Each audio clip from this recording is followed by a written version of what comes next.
மேன்பொழியாளர் சுவாதி படுகொலை வழக்கில் கைது செய்யப்பட்ட ராம்குமாரை 3 நாள் போலீஸ் காவலில் எடுத்து விசாரிக்க சென்னை எழும்பூர் நீதிமன்றம் அனுமதி அளித்துள்ளது. சென்னை நுங்கம்பாக்கம் ரயில் நிலையத்தில் மென்பொறியாளர் சுவாதி கடந்த 24ஆம் தேதி கொடூரமாக வெட்டி படுகொலை செய்யப்பட்டார். இந்த வழக்கில் திருநெல்வேலி மாவட்டம் மீனாட்சிபுரத்தை சேர்ந்த ராம்குமாரை கைது செய்த போலீசார் புழல் சிறையில் அடைத்தனர். கொலையாளியை அடையாளம் காட்ட புழல் சிறையில் நேற்று நடைபெற்ற அடையாள அணிவகுப்பில் சுவாதியை 10 நாட்களாக பின்தொடர்ந்தது ராம்குமார் தான் என சுவாதியின் தந்தை அடையாளம் காட்டினார்.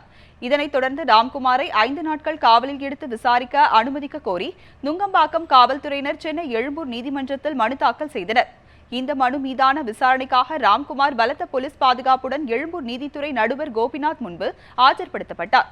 அப்போது ராம்குமாரின் உயிருக்கு ஆபத்து இருப்பதால் அவரை காவலில் எடுத்து விசாரிக்க அனுமதிக்க கூடாது என்று ராம்குமார் தரப்பு வழக்கறிஞர் ராமராஜன் வாதிட்டார்.